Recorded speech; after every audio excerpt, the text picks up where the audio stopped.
So, whatever we're going to call this, I'm not sure. I'll think of a title at some point or another. But the basic idea of this is I watch movies with my dad, who is 1,000 years old, and he watches it with me, and we decide basically how it holds up across both generations, which means we'll watch both genres of movies, that being... Some movies I love that I grew up with, yes, and some movies you love that you grew up with, and some of my movies you can't stand, and some of your movies I can't stand. Oh, whatever. Yeah. Thankfully, though, this first one we both agree on is a great movie. We watched Tombstone. You're welcome. Yeah, as we'll more than likely put in the title, but why not? So, the first thing we want to do is first impressions and does it hold up today? Personally, I love the movie. I think it really calls back to... So, like, my thing is, I never liked, Grandpa's old westerns, where it's just super old, and it's kind of hard to follow the story when you're young, and you just don't understand a lot of what's going on. And it's very shoddy compared to Tombstone, so to speak, just kind of the production value and cameras and stuff like that. But this one I thoroughly enjoyed. It kind of just called back to that old western feel. You really connect with the movie, and it kind of brings out that little boy, I want to be a cowboy feeling. Well, and just so everybody knows, this was the first time that you've watched it. Yeah, I've never seen this movie before. Probably the 100th time that I've watched it. We did watch the TV edit, which doesn't really cut out much, but there's also extended editions and things like that if you're really into the movie. But you're right, it gets away from that old western, Grandpa's old westerns kind of thing, and that was one of the appeals for me when I watched it. It was a new western. It was a new style, new feel, and actors that I had known, and some actors that were completely unknown at the time. I think like contemporary is the word, right? Where they kind of mix it with the modernistic feel, or I think that I'm not sure if that's the right word. Yeah, it's just the camera quality's better, the editing quality's better. Just it's a cleaner movie, right? Where it doesn't feel like they filmed and edited the entire thing out in the desert. They actually went to a studio and did the editing afterwards. Mm-hmm. Yeah, so I think it still holds up after multiple watches, to the point where you see a couple goofs here and there in the movie and a couple things that do pull you out of the movie for a minute, but I think the acting is, and I've always used the example that the acting in that movie is the benchmark for almost all other movies. To be more specific, you mean, I'm gonna wait for the dog to stop barking. You mean Val Kilmer as Doc Holliday. That personal performance. Like Kurt Russell was amazing. Sam Elliott did a great job, and I can't remember who played Johnny Ringo, but Doc Holliday specifically kind of that would be Michael Biehn, or Behan, or however you pronounce it. Right. I think Val Kilmer was kind of the piece of resistance that kind of glued all the other parts, that kind of added the finishing touch to the movie that it needed, which was just another killer performance of a really good character. It was a superstar performance, and the deeper you get into the movie, if you watch, behind the scenes interviews with Val Kilmer, you can tell just how much he studied the character. He even went to a dialect coach to figure out the speech patterns and accents and the whole behavior and attitude of a gunslinger, knowing that he's going to die, so not caring how he dies and just living his life. And just, I think he unleashed a phenomenal character, and like I've always said, on par with Heath Ledger's Joker. Oh, absolutely. In my opinion, are the two best performances that I've seen in movies that I always call back to. Well, something that really struck me during the movie that I knew that I would want to bring up in this point, he had this feel to him where, he's a gambler and he's a gunslinger, but he just had this way of walking in and decision making and the way that he talked to people, especially in high intensity situations, where you always knew that he never put all of his cards on the table, if that makes sense. You always knew he had something brewing in the back of his mind. He had an ace up his sleeve at any given time. You knew that at any given point, Doc Holliday wasn't out of options. Yeah. And he's got at least one thing ready to go at any given moment. You never really can tell what he's thinking. Well, you can tell that he was confident in his trade, whether it be in tense situations of, the gunslinger side, and he was good at poker. And like you said, he always had an ace up his sleeve. Well, yeah, like that's what I mean. In life as well as in the game. So he always was cool under pressure, knew that he hadn't maxed out his abilities yet, and knew what he was capable of, that he was better than everybody else around him. That's what I meant. Like, you never see him go 100% because he never needed to. Yeah. And he didn't want to show everything that he had. Well, and his knowledge of how much better he was it never came off as arrogant. It came off as extremely confident. Right. It was more of instead of boisterous and flamboyant, it was a very structured foundation, so to speak. Like, you could tell he just wasn't worried. He had a very strong foundation of his skills, and he knew he would be okay. Yeah, and it's a fine line between coming off as arrogant and coming off as confident, because you could really turn off the audience to your character if you were just arrogant and, Yeah. But the whole movie is rooted in reality, historical accuracy. They really did a lot of work to make sure that it was historically accurate. Right. And the thing that I like the most about this movie is, the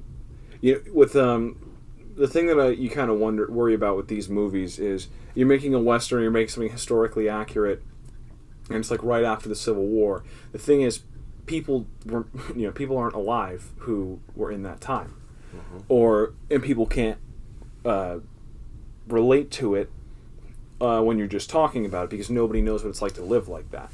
And it's difficult to make a movie that people can relate to in something that they've never ever experienced. And what I was really impressed with this movie is, for the first time ever, because I always see movies about marital issues or stuff like that, like Unbreakable with Bruce Willis. Like, their marriage is on the ropes the entire time. But the thing is, I haven't experienced anything like that because I'm way too young to be married or have kids. So I'm watching it and I understand, and I'm registering what the movie's kind of feeding to me, but I just don't understand it. You know what I mean? I don't really connect with it. But in Tombstone, when it came to him and his wife and the other girl, there was the first time in a movie I genuinely understood the point of view of everything. You know what I mean? It's struggling because she's becoming a bit of a doper. It's struggling because he's infatuated with the other girl, and it's coupled with he doesn't actually know what he wants out of life, but he knows deep down that what he wants is what the girl wants, and he's kind of kidding himself to believe that he wants this calm life because he's had, I don't know, they don't really show much of his past, but you can really see the conflict, and you can see the reasons why the relationship struggles, and you can actually kind of feel it without it being spoon-fed to you. It shows the caliber in the acting and the writing and the development of the movie. Because, especially when you're going to do a historical movie like that, the problem you have is one of the biggest issues that you see with movies nowadays, especially, like I always tell you, like the problem with the exposition. So what everybody will do, like some of the worst movies or best movies, they typically, like Star Wars has a crawl, and everyone loves it. It's got great music, it looks awesome, it's in space, and it tells you what's going on in a very distinguished and exciting manner. That's what the crawl is. The crawl is just exposition. And in Tombstone, they had their expositionary scene in the beginning with the black and white video footage to make it seem very historical. Even though I'm pretty sure it's footage from the actual movie that they just put the filter on. It was the actors from the movie, yeah. A lot of them were the actors from the movie. But you notice they made it smaller than the actual footage to make it seem like it's a film that they can't expand out that much, even though they very well could. they really helped it give that sort of storytelling feel to it, kind of like The Princess Bride, and help introduce you to these characters. So like the problem in the new Star Wars movie, right? The Knights of Ren walk by, and the stormtroopers are like, "Oh, it's the Knights of Ren. Oh, they're the baddest soldiers in the galaxy," or something like that. He said that, and the movie's just expecting you to believe it. Yeah. But in Tombstone, they say it, and they show it, and they back it up. Yeah. They show, you're going to do something about it, or just stand there and bleed. Wyatt walks in, he knows what he's doing, he smacks up Billy Bob Thornton and throws him out of his own bar. And that's how you introduce a character. Oh, that's what I wanted to point out as well. They introduced the villain in one of the perfect ways, the way that a lot of great movies do it, like in Infinity War and in The Dark Knight. The opening scene is typically the villain and displaying the stakes and like what the villain will actually do. So in this one, he came in and shot up a guy at his wedding. Well, it shows the 3 different layers of the villain, but you have Curly Bill, who's the leader of the gang.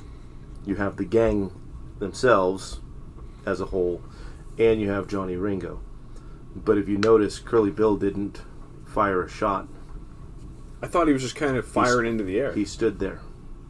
The very beginning, he throws out the sashes. I'm pretty sure that he just stands there and lets everybody else do the work because he doesn't have to, showing you that he is really in control of all these guys, and what he says goes, and they make it happen.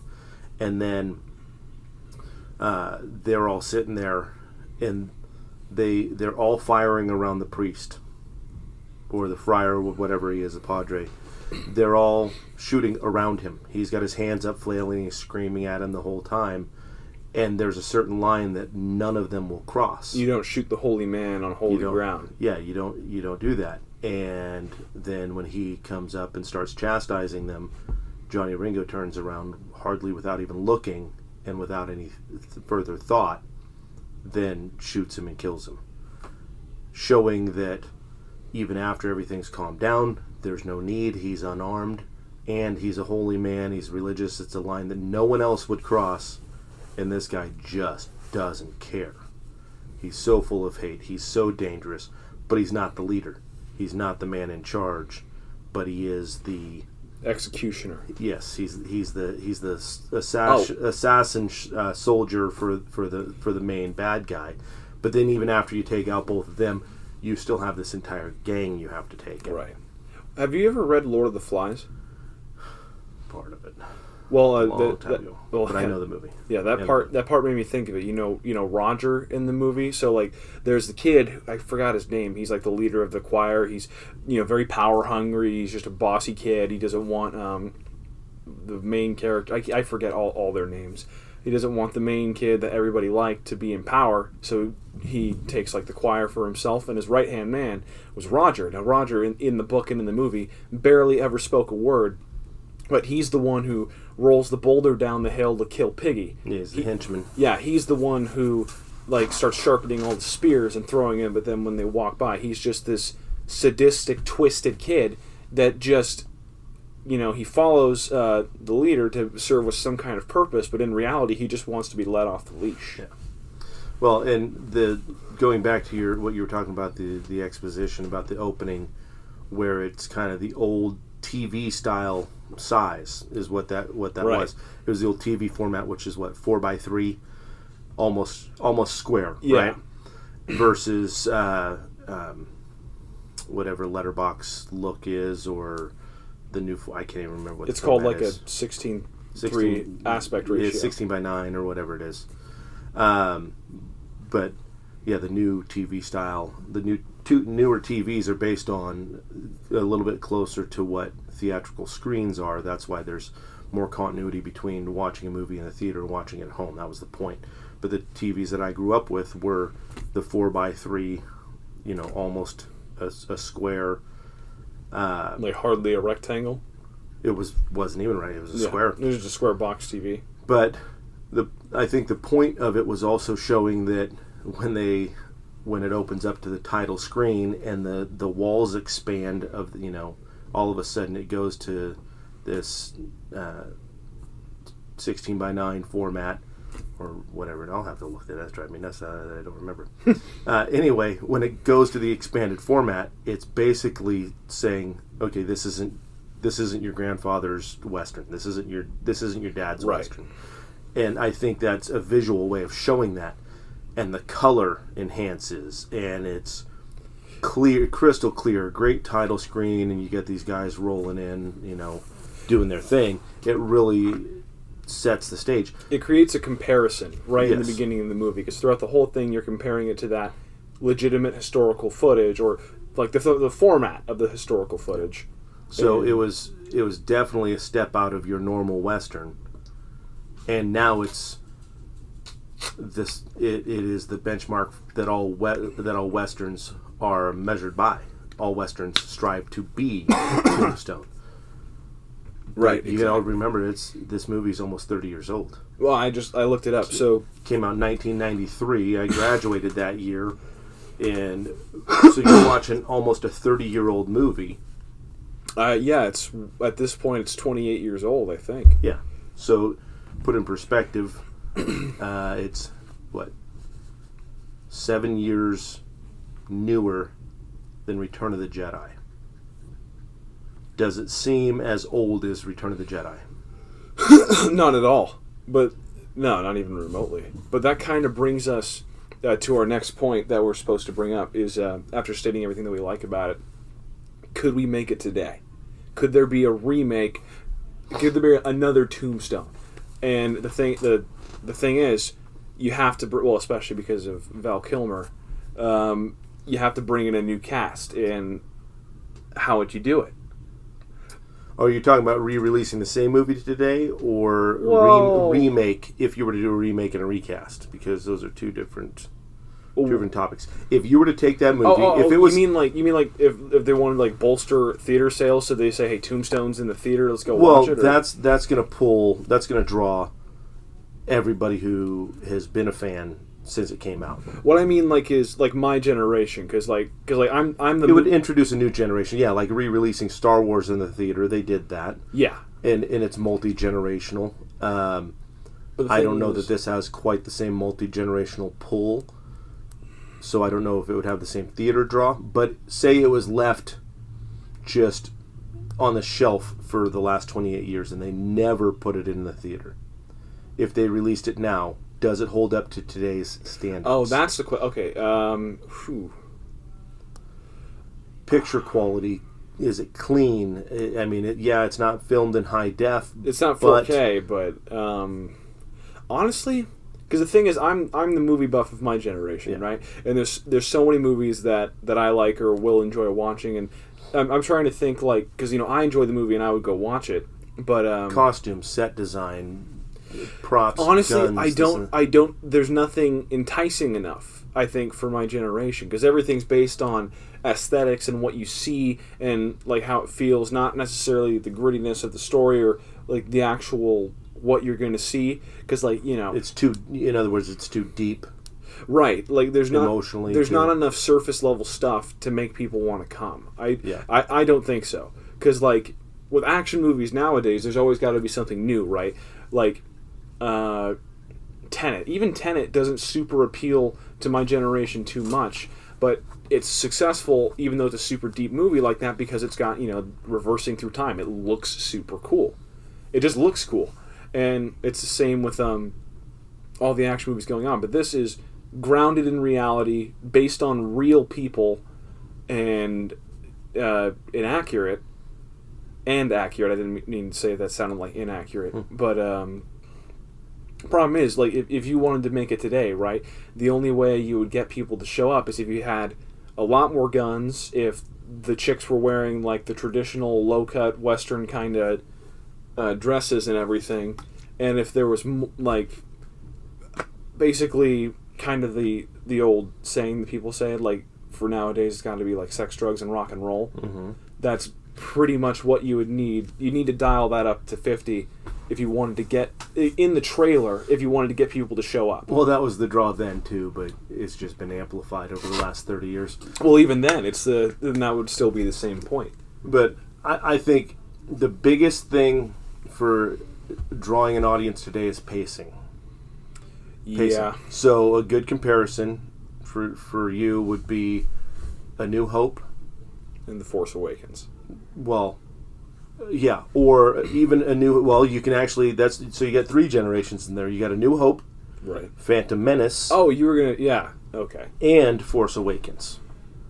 But if you look at the pace of Phantom Menace, A New Hope, look at the pace of that. Oh my gosh! If you're not careful, you'll fall asleep. Yeah. Right. It starts off with a nice little action sequence, and then it gets real slow. You got droids walking through the desert. You've got all this slow play, build-up of story, dialogue-driven, setting the foundation for a bigger universe. The movie is not very complex as far as what happens, right, running through the plot of Star Wars. So then you fast forward, 20 years, 18, whatever it was, to Phantom Menace. Now you take Phantom Menace, and you've got the pod racing. You've got immediately the Jedi come and they get gassed within 30 seconds. There's not even there's no dialogue at the table. It's not like that they were brought in to have this discussion and then everybody gets assassinated or ambushed. It's just the two of them, and then they got to fight their way out, get in a ship, take off. They land. They spend about 5 minutes finding Anakin, and then it's pod racing, action, in your face, right? Right. Then you go to Force Awakens. Was there a moment where it even took a pause? No, it's from the get like they introduce the characters briefly, but the opening scene is like, Poe jumping out of an X-wing and they're raiding a city and Kylo catches a blaster bolt, which is probably my favorite part of the movie. but then it's Rey and it's calm for a second, but then it kind of dives into something a little bit deeper. She's stuck here. She's scratching things on the wall and barely eating enough food. And it's then a little slow, a bit of a slow moment, a little bit slow in the much. beginning. But then they all meet up, and it's just boom, boom, boom, boom, boom. Millennium Falcon. She hits Finn in the face with the staff and stuff like that. And they're flying through. It's completely, this one goes to 11. It's dialed all the way up. Yeah. And but so I think the issue is just. There's not enough of an attention span of today's generation, or my generation. But did it hold up to also a quality viewing for you? Did you feel like you were watching some old movie? Because here's a comparison to what came out in 1993 for you, ones that you would have seen. Sandlot,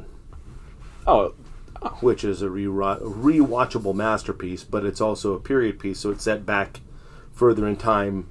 It obviously wasn't. It was filmed in 93 or released in 93. It wasn't a movie about kids in 1993. So right. Robin Hood Men in Tights. Seriously, 93. 93. Huh. Which one seems older? Tombstone. Than Men in Tights? Yeah. Even though Men in Tights is hundreds of years before Tombstone took place. Rudy. Well, the thing is, you got to keep in mind with those movies too is that you're not required to invest in them. You don't need to buy into them because, you don't need to worry about Benny's tuberculosis in The Sandlot. No, I'm talking more about film quality. So when you go back and watch A Christmas Story every year, it looks grainy. Right. It looks kind of almost. It looks like a classic movie. A lot of that was intentional. Yeah, it was kind of designed that way. But when you look at Tombstone, did it look like you were watching a 30-year-old movie, or did it look like you were watching something that wasn't necessarily your speed? It definitely looked like I was watching an older movie. I mean, I wouldn't. It's kind of hard to place the era because the thing is, the cameras are good, but then you've got the outfits, the way that the actors are behaving, the way that everything kind of is portrayed, and. Well, to be fair, you don't watch a whole lot of period pieces. Now, no, that's something your generation doesn't necessarily do. No, not really. No. Sci-fi, forward-thinking. You guys were raised on the Marvel Cinematic Universe. So it's all geared towards, generally, big blockbuster sci-fi action movies, or something that The Rock is in this year or the next, which is, contemporaneous to what you're living. There's not a whole lot of that I can think of. There's not a whole lot of movies that are set.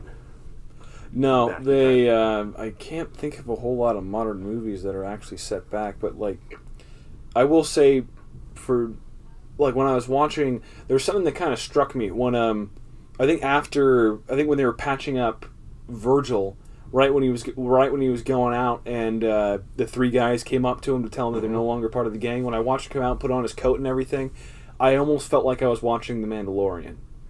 For just a second there, I really got that Western feel to it. That gunslinger, just it was kind of like Mando's cape to me. When he put on the coat. And I think that's kind of the tie-in.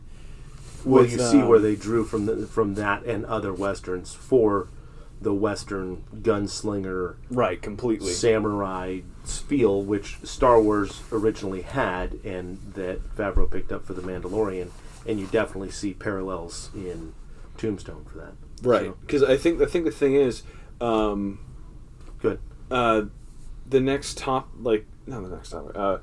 What we see today in every movie is based off of what was going on back then. You know what I mean? So Mando's Western feel comes from movies like that, and it comes from the original Star Wars. Movies like, what was it? Perfect example, because I'm seeing trailers for it now. Like the new Godzilla movie. It's based off of older Godzilla movies, but the problem is they're trying to put a modern spin on it. So Mando succeeds because it works well. So a kind of a thing that I don't know why it is. My generation loves watching kind of a doting father, so to speak. So everybody loves watching Mando with the kid, seeing him soften up a little bit. And it's the same with Tony Stark in the MCU. He, with Tom Holland, people love watching that, and it's a lot of the same stuff over and over again. But they portray it well, and they mix it in with the older stuff. But the new Godzilla movie that they made, and actually both the new ones they made, I can't stand them because in the first one Godzilla got 11 minutes of screen time. So they put too much modern into it and not enough of the old stuff. So the old stuff was people in costumes. It was so crappy, and it was almost wondering if it's illegal bootleg looking Japanese movie with English over people who are very clearly not speaking English, and in this kind of outrageous human plot, but you didn't care because every 5 minutes there was a monster fight.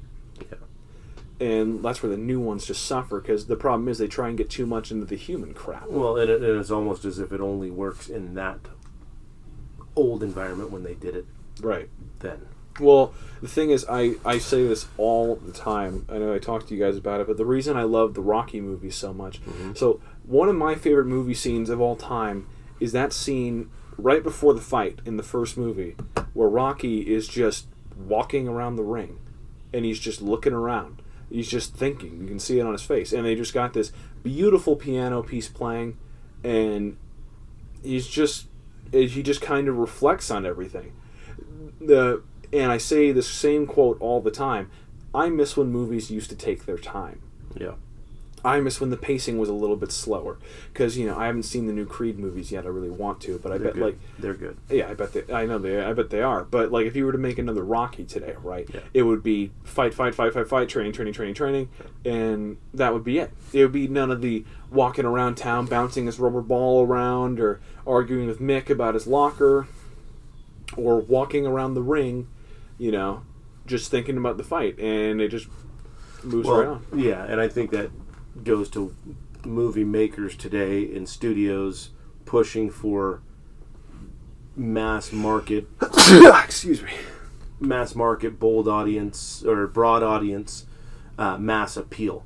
Is Tombstone going to appeal to everybody? No, not necessarily. Although, but those it does appeal to, will love it. You know, your mom and sister came in one time when I was watching. Everybody was gone. They were out shopping, doing something. So I'm like, oh, I'm at home. I'm watching Tombstone. No one's going to bother me about it.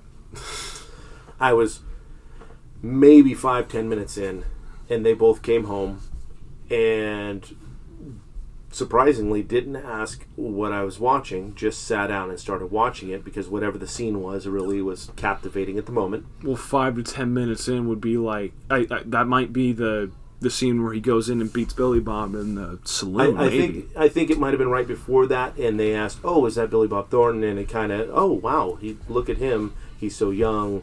I can't believe it. That's weird." And then they sat and started watching the movie as it played out, and they got drawn in. They got sucked in. They ended up watching the entire movie. Said, "Wow, that was fantastic. What was that?" Like, "Oh, Tombstone." And before that, for the 20 years prior, or whatever it was with your mom, "Oh, I don't want to watch Tombstone." Well, I think that's your movie. It's not something I'm interested in. Oh, you tell Phoenix and it's, "Oh, boring." But then they sit and watch it on their own, and all of a sudden they're captivated. Well, I think that's just it. Like, and I'm guilty of this too. There's no hook. There's nothing super enticing about a movie because Tombstone was meant to appeal to westerns that have already been made, and westerns back then appealed to that demographic. Like my great grandfather or something like that. So they made that to call back to it, but they made it slightly modern. People loved it, and there's nothing enticing about it now. There's no instant gratification, I should say. But when you actually sit down and watch it and buy into it, you love it. Yeah. So it kind of moves on to our next part that we got to talk about is, we kind of decide, what was our consensus on, like, whether or not you could releasing the movie today, but what about remaking it? Yeah. So reboot. So if we were to reboot it, make another Tombstone movie, and that was kind of like just falls along the same lines, how would you cast it and how would you do it? Yeah, I mean, I would just go. You'd have to go with just a straight reboot. There's no way. The only thing you could do is use the same kind of story, but set it in something other than Western. If you wanted to use the same. Really? Yeah, you could do it. So kind of you like could do it in a modern day setting, kind of like. Oh brother, where art thou? It's like a. I haven't even seen it. Oh, it's like a movie that's like it's actually like the story of the Odyssey, I think. Probably or something like that. But West Side Story is Romeo and Juliet, right, without all the snapping and stuff. But you're applying gangs and this and that to family feuds back in So you're saying there would. So if you were to put it in today's day, do you have gangs that someone could have a problem with? Someone in retired law enforcement that was trying to live his life after he moving to a new town and has a run-in with a gang that's taken over, and they find out he was a cop, and he says, "I'm sorry, I'm retired, leave me alone, not interested." But then he just can't stomach the things that are going on in his town and the things that are going on. He tries to get a piece of the pie, but they can't sit and accept that. You could easily put it in today's generation. It would be you could put the same storyline in it because the basic outline of the story is fantastic. The outline of the story could be put in a modern twist with it'd be you mix Sons of Anarchy with I don't know what's a cop movie or a cop TV show, Blue Bloods or whatever. I don't know. I haven't watched that, but you know what I mean, where you could put it in that generation, and it wouldn't have to go back as far. It could be in today's day and age. The Walking Tall is kind of the same idea, where they had the original and then they did The Rock, but it's a guy who lives in this town. It's overrun by gangs, or at least the rich guy that runs the joint, and he takes them on. Roadhouse, yeah. Kind of thing. So, but you could use the same philosophy or the same. Like I said, you could do shot for shot remake, but put them on motorcycles instead of horses, and have it be a modern day gang versus I was going to say, because they don't necessarily need to be cops or abiding by the law. It could just be sort of a family gang kind of thing. Yeah, if you want to lean into like the Earp thing and the family thing, you could say like crime family, wants to go straight, can't stand what's going on around them, and kind of goes back into that. Yeah. Because it's, in all honesty, in Tombstone, that's kind of what it is. Technically, they're lawmen. Well, but in all honesty, there's a lot more they could get away with that you couldn't get away with today. They're right, exactly. But I mean, to put that into a modern thing, the only way to do that and the way that was presented, because the way that they did it back then, I mean, come on, they went out and picked a fight with him in the street and killed him. That was They're basically like the law was their gang. Basically, It was hardly any different. Yeah, except for the moral side of it. Yeah. So the question is, what actors would you have? See, that's the tough one. I think the first one you're gonna have to cast. Who's gonna play Wyatt Earp? I don't know. I hadn't given that much thought. I should have. The problem is, with the last year of no theaters, no movies, you kind of been locked in. I thought Chris Evans popped into my head for like a second, but I think he's a little too mainstream. Too what do you call it? He's not rugged. He's not rugged enough for it. I think because they do a really good description of him, but like the actor, you know what I mean? Like eyes close by the sun. Yeah. Look of predator and prey, the way that they described it. So I don't think he could do it, but he popped into my head for a second. So I'll give him that credit. I think you could have maybe Jeremy Renner be more the Doc Holliday type. Jeremy Renner? Yeah, or you could even be Ringo.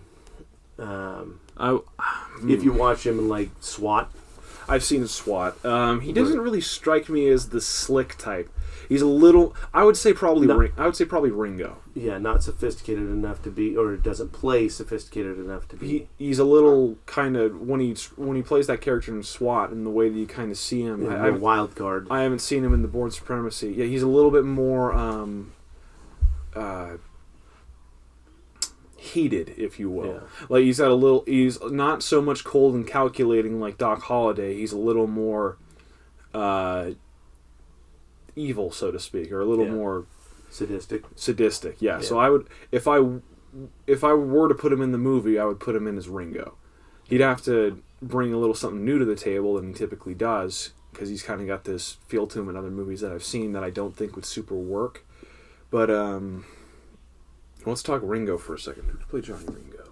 Well, that's what we were just talking about. Well, yeah, I know. I'm sorry. It's just we were trying to figure out who could play Wyatt Earp.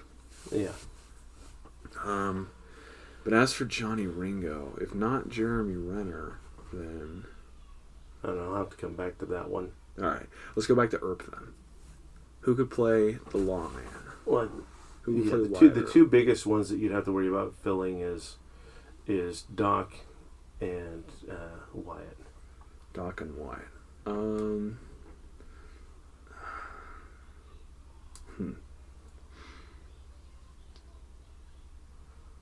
You're gonna have to pull from my Rolodex of I was gonna say movies that I've seen recently. I should probably start looking at look at a thing of actors just to get a feel for it. Yeah, it'd have to be in their 30s.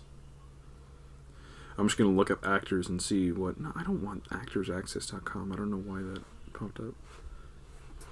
Bradley Cooper could pull off maybe Wyatt Earp. Or, sorry, Doc, I mean. Bradley Cooper playing Doc, huh? Yeah. I Potentially. don't think his body type kind of works out for you know what I mean? Just like the physical look. Well, yeah, if you're looking... He's scrawny, emaciated, kind of... But I could see Bradley Cooper doing that. You could see, I could see maybe, what's his face? James Bond, Daniel Craig. Maybe a little too old now. But, I was going to say he's a little. Being Wyatt, or even Doc. Let me look up modern actors because this is giving me all the old greats. I mean, you could definitely go with Matt Damon. Oh, I could see Matt Damon as Wyatt. But he's a little... Actually, he might not be too young for it. I almost could see him a bit as Virgil. Yeah. Maybe. Let's see.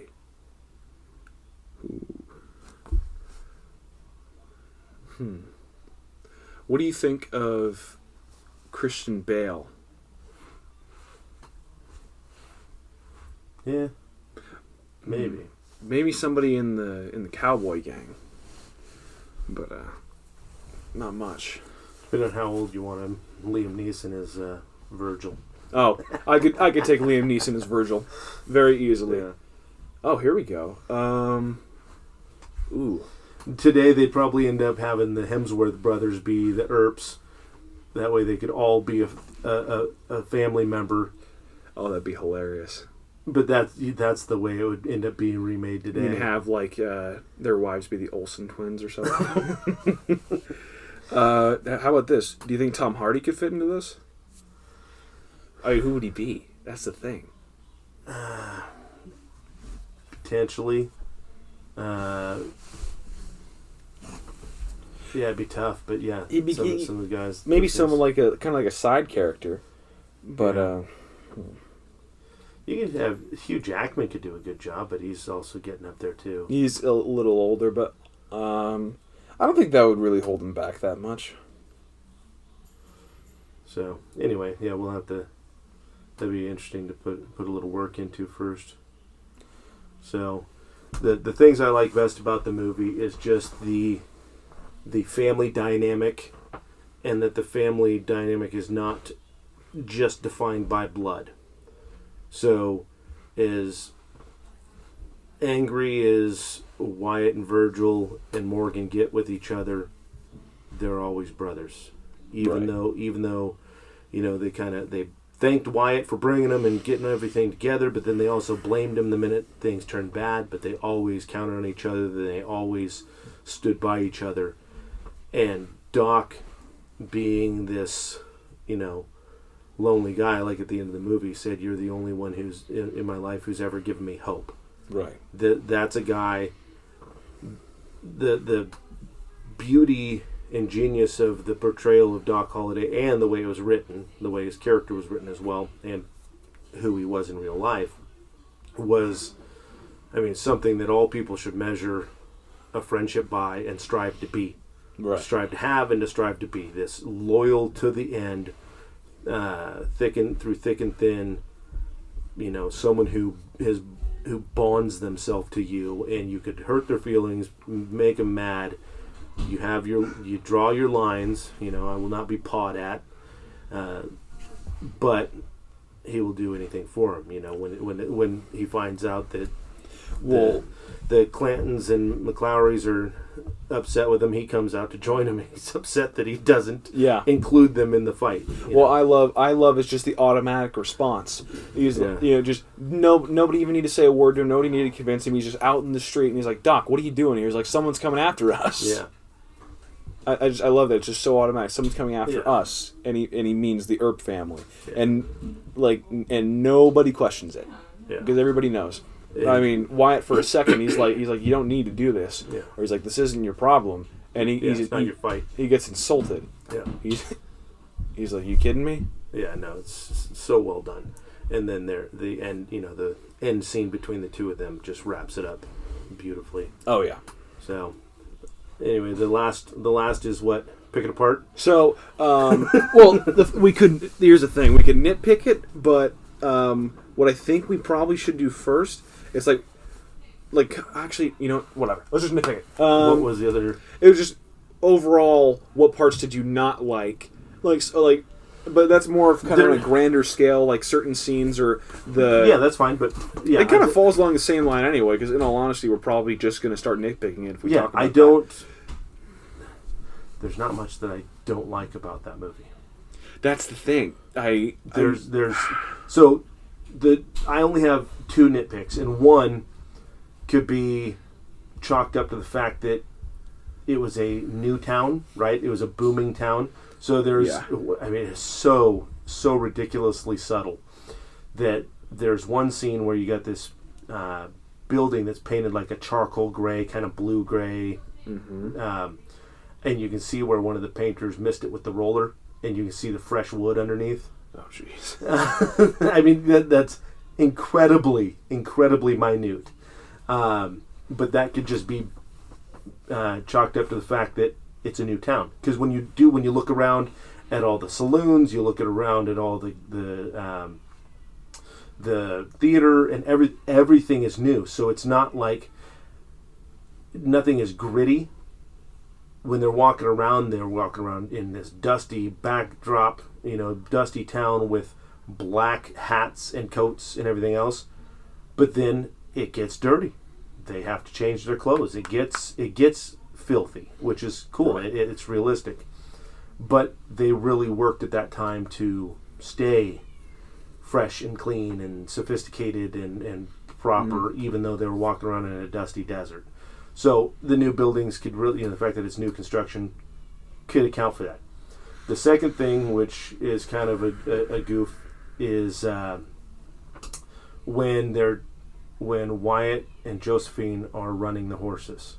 Right. She's supposed to be sitting side saddle, and there's a fake leg. Her right leg in the shot is basically a mannequin leg with a shoe on it to make her look like she's sitting side saddle and is kind of bouncing around.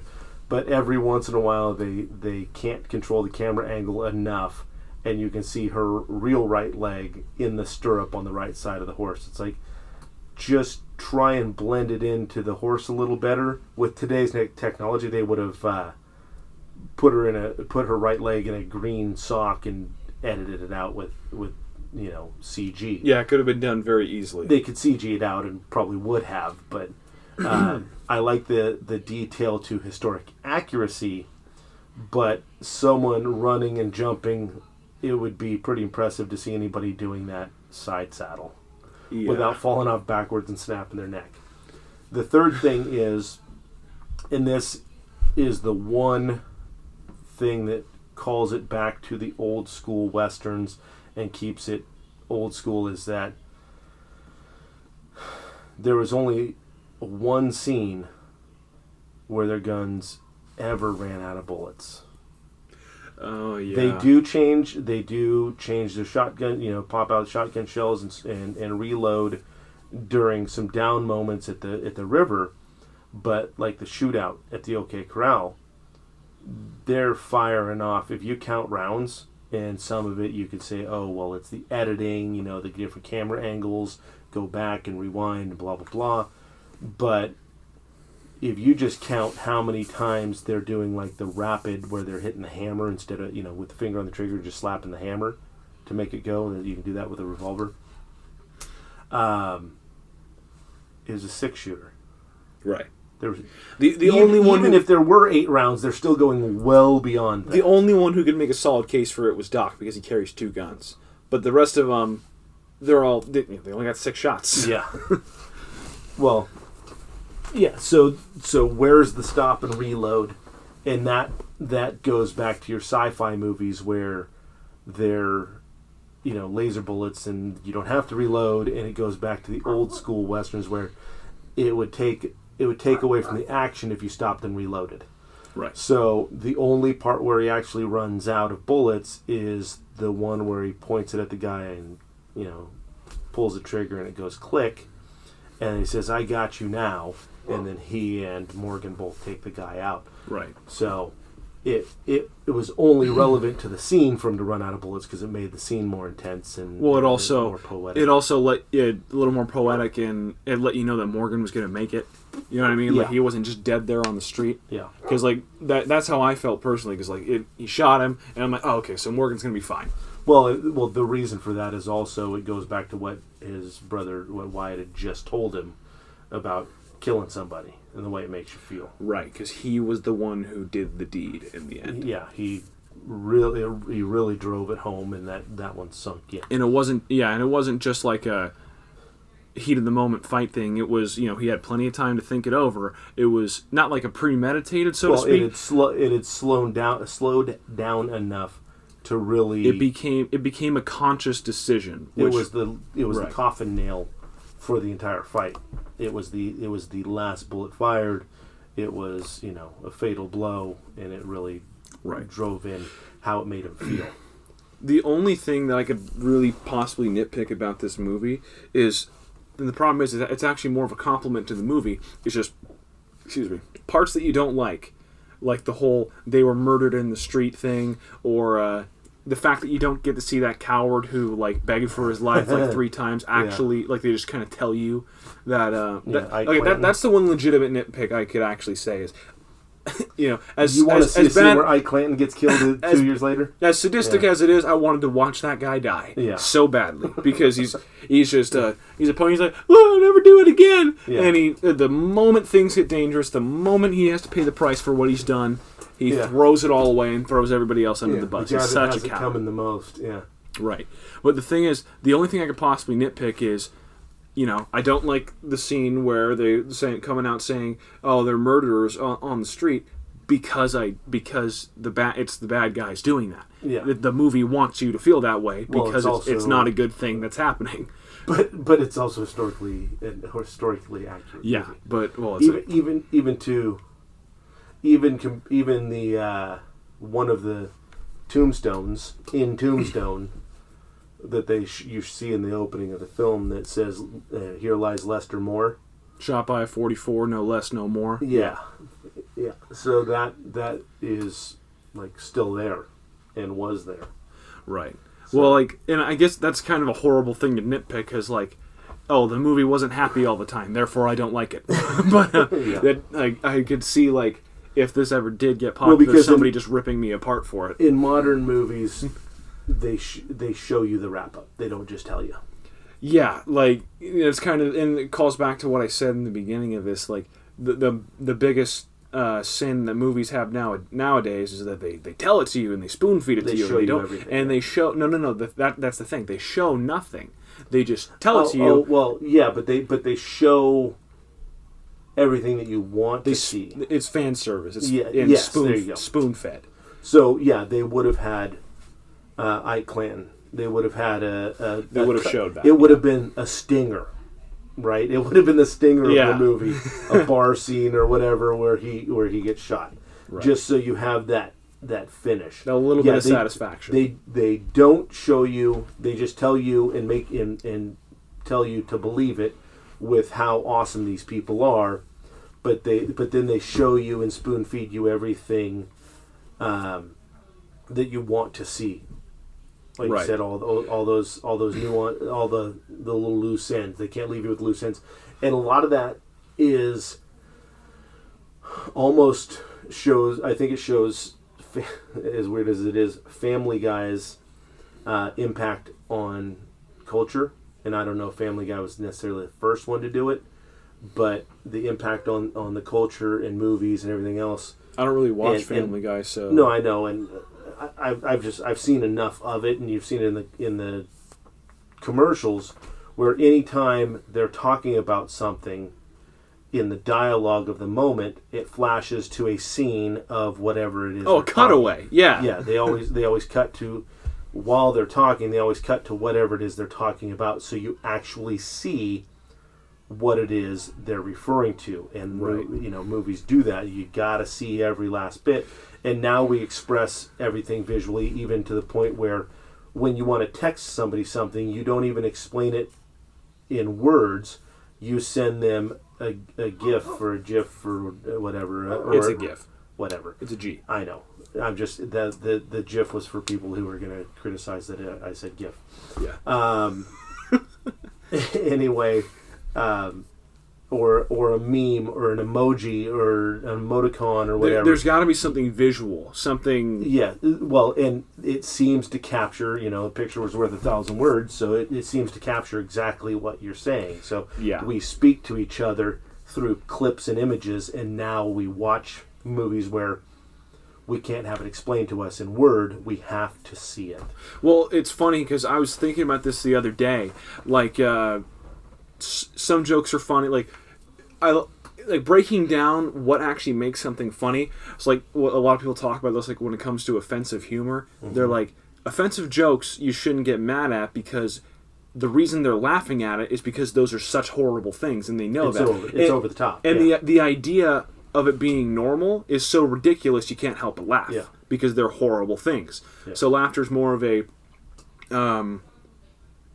showing you how much they think it's stupid. Yeah. So I was thinking about it. I'm like, well, everybody says if you explain a joke, it's not funny. I'm like, well, then that means by process of not process of elimination, but basic logic, it would make you think then not explaining it at all makes it funnier.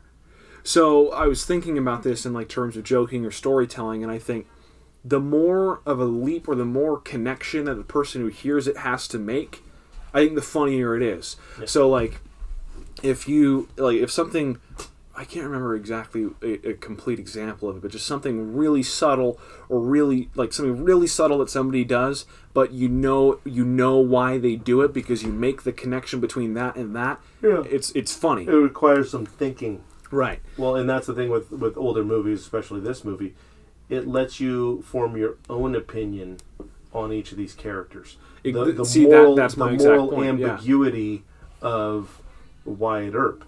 Okay, yeah, he's a lawman, but is he the most ideal, righteous person in the world? Not at all. His relationship is falling apart, and he's chasing after someone else and trying to stay strong. Doc is pretty much given up on what he thought his life was going to be and just does what he wants now. But also he has a moral compass when it comes to his friends. And, would it have mattered which side of the law he was on, or does it just matter that he's protecting and looking out for his friend? I think and that kind of calls back to the reboot thing where it could just be a rival gang. Yeah. Because when it comes down to it, it's a question of principle. Well, it's a morally gray movie. Very much so. And it doesn't, like you said, it doesn't spoon feed you. So like yeah, that's what I mean. So like I know I keep referencing other movies, and I'm going to keep doing it. But so the movie that came out on Disney Plus, like right as the pandemic came out, it's called like Artemis Fowl. Yeah. I was listening to this guy break it down. He did a really good job of it. That movie is the absolute worst when it comes to just spoon feeding you things. Yeah, because